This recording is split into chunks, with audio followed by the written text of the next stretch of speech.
Creed 2 is the sequel to Creed and the, I want to say, 8th movie in the Rocky franchise. This was easily one of my most anticipated movies of the year. I loved, and I mean I absolutely loved the first Creed. I remember when the first Creed came out, I was thinking, I don't know, reinventing of the Rocky franchise?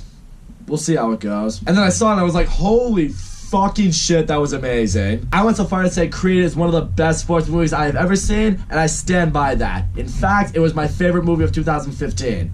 That is how much I loved Creed. After watching Creed, you couldn't help but feel there was still a little bit more of Donnie's story to be told, and now we got a sequel for it. A sequel I am finally going to talk about, and I gotta say, this did a good job. So this movie does in fact pick up a few years after the first Creed. At this point, you see that Adonis Creed has become a very successful boxer. He's brought in a lot of victories since the fight at the end of Creed, and has just been named the heavyweight champion of the world. And after winning that belt, he then proposes to Bianca. He's now engaged to her. You start to think, alright, life's going pretty swell for Creed. Of course, he's still obviously got Rocky Balboa in his corner as his trainer, but it's also around this time Rocky gets confronted by an old friend, that is Ivan Drago. Ivan Drago is of course the guy who killed Apollo Creed, Adonis's father, in the ring, and he still has a bit of a vendetta against Rocky for beating him. And you really see right here that nothing's really changed with Ivan Drago. He's still cruel, he's still an asshole, He's not a very pleasant person you'd want to be around, but he does see right here that this could be his opportunity to get his revenge on Rocky, and his idea is he wants to have his son, Viktor Drago, fight Adonis Creed in a boxing match. I want to say, getting into Ivan and Viktor Drago, I really like what they did with their story here. Because as I mentioned, Ivan Drago, yes, he's still cruel, he's still an asshole, but you do see his intention. I mean, he has raised his son in the Soviet Union, and where they are, it's not necessarily the best place to raise a child. You know, his son growing up in that attitude, Viktor has a bit of an edge to him. Viktor's a bit of an asshole as well. But you can't help but feel that maybe Viktor's a bit of an asshole because Ivan made him an asshole, because Ivan is pushing him so hard to be a great boxer in order to bring pride back to Russia. Because you quickly find out that after Ivan lost to Rocky, you find out that they essentially lost everything. You know, he lost his wife, who was Viktor's mother. She doesn't support them anymore. Basically, everyone they were close to, family, friends,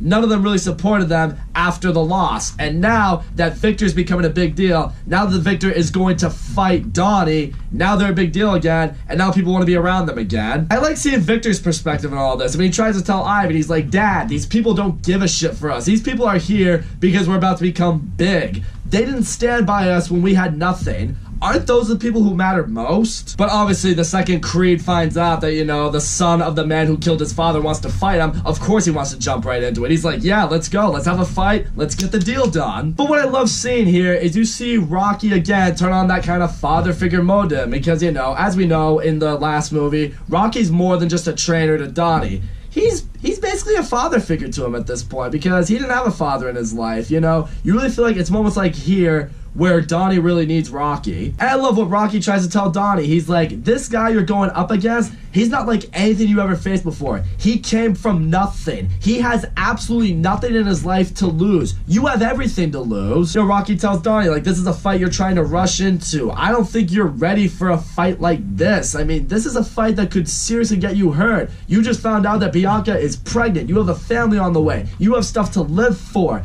You could lose everything here. This guy's dangerous. And what I love is Donnie tries to say, I'm dangerous. So Donnie tries to say, like, you know, I've come along. I'm a great fighter. Look what I've accomplished. I can take this guy on. He called me out. I have to answer the call. So him answering the call is what he tries to say is his reason for fighting him. But we all know, like every character in the movie knows, that his reasoning for fighting Viktor Drago is to try to get some revenge on Ivan Drago for killing his father. Donnie can look at Viktor. He can look at Ivan Drago's son. He can be like, your father is the reason I didn't get to have one. I'm taking out all this aggression that I have had in myself for all these years on you. But you know, Rocky can't back him up in this fight. He just doesn't feel he can. He doesn't want to see Donnie potentially lose his life in the ring. So Donnie goes out, he recruits another trainer, he really rushes into the fight. And yeah, what happens in the fight with Viktor? He gets his ass beat. However, Viktor doesn't win the fight against Donnie, because as Donnie was down, Viktor illegally hit him, which even added more injury to Donnie. It disqualified Viktor. So really, their fight ended without a winner. But it's even point in the road to recovery, we do see a lot more of the character development with Donnie, and that's what I really like seeing in this movie. At this point, he and Bianca have had a baby girl. You know, now he knows he has a family he has to take care of. He has a daughter he has to raise. It just makes for a lot of really good and really touching moments with Creed, and that's where I gotta give credit to Michael B. Jordan. In fact, I would say in this movie, I think Michael B. Jordan was a little bit better here than he was in the last movie. And part of me thinks that's because maybe in the last movie they wanted to put Rocky in more of the forefront because this is technically still his franchise, and you wanted it to maybe feel like Creed was maybe Rocky sending the franchise off to him. Now it's like, okay, it's a sequel to Creed. You know, we've had the movie with Creed.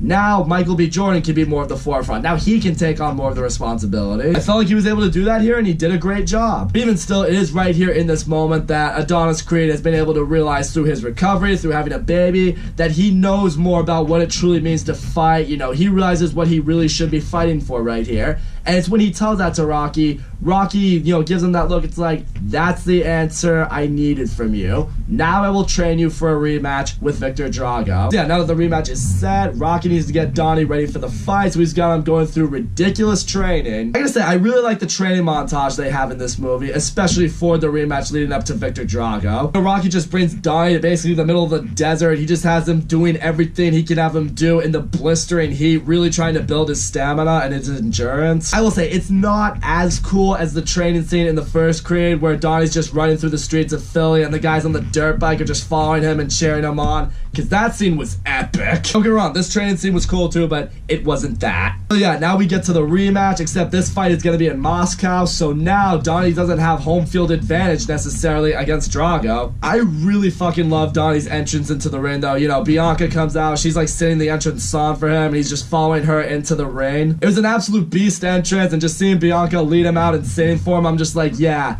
those are wife goals right there, if ever I saw any. And now the fight happens, and I gotta say, I really love this final fight between Adonis Creed and Viktor Drago, because this one is a lot more evenly matched. I really do see right here what Rocky's training has done for Donnie. Donnie's just way more equipped for this fight now. It harkens back to a saying I hear analysts talk about in sports all the time. Coaching matters. Like, it does not matter how talented you are as an athlete. If you do not have someone who can coach you to use your abilities to the best of their abilities, you're not going to become anything special. But yeah, this final fight between Adonis and Viktor, it's great. They're going back and forth. You feel like it's an evenly matched round. One wins one round, the other wins another. I will say, it's as the fight goes on, you feel like Donnie's taking control of the fight. You feel like Viktor's going to lose, and it's in that moment when the people who support him see that he's, you know, withering down, see that he's tiring, they all get up and they leave, because that harkens back to exactly what Viktor was telling his dad earlier in the movie. It's like, these people are only here to support us because I'm potentially going to be a champion. They don't give a fuck about me. And eventually the fight goes on. At this point, Viktor is really getting just abused by Donnie. And what I appreciate seeing here in Ivan Drago is, you know, despite how far he has pushed his son throughout this movie, and I mean, he has really pushed him, he finally is able to accept his son's efforts for what they are. He throws in the towel. He calls it a fight. Donnie is named the victor. It's even in that moment, you know, Viktor is so upset. He feels ashamed that he lost, but even still, Ivan Drago, he goes up to him. It's like, it's okay. You fought an amazing fight. I'm proud of you. I love you. But you see that moment, like, oh, holy shit, Ivan Drago actually has a heart somewhere deep down there.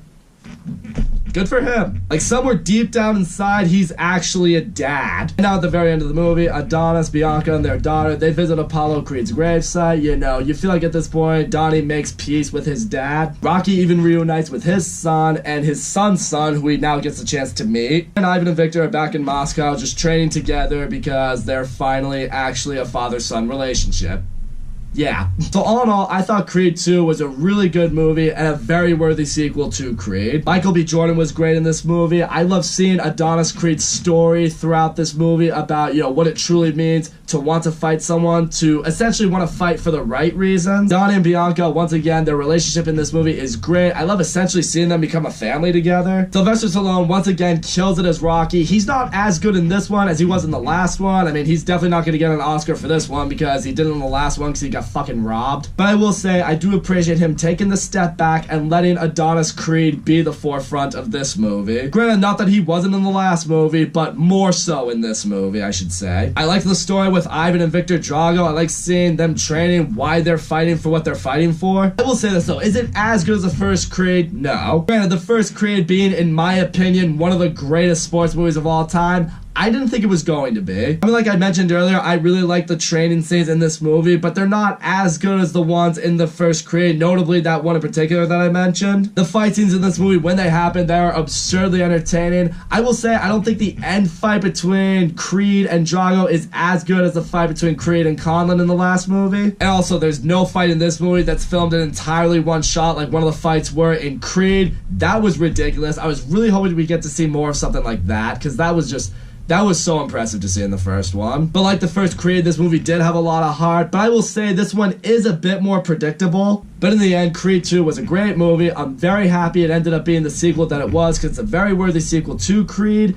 And honestly, I really hope they stop here with the Creed movies, because I would hate to see this turn into what essentially the Rocky franchise did turn into. I mean, you had the first Rocky, which was one of the greatest sports movies of all time. Then had Rocky 2, which was a very worthy sequel. But then they just kept making sequels that really weren't anything special and eventually just killed the franchise. Then they made Creed, which was an amazing, fantastic movie that brought the franchise back to life, gave it a sequel, which was great. And now I'm thinking, learn from your mistakes, stop here, give Adonis Creed this solid 2-part story that you really couldn't have done better. You may think us fans want a Creed 3. I'm telling you right now, we are happy with this. You couldn't have done this better. Just leave it as it is. So that's all I gotta say, guys. Thank you so much for watching my video. Don't forget to leave a comment, like, subscribe. I will see you all next time.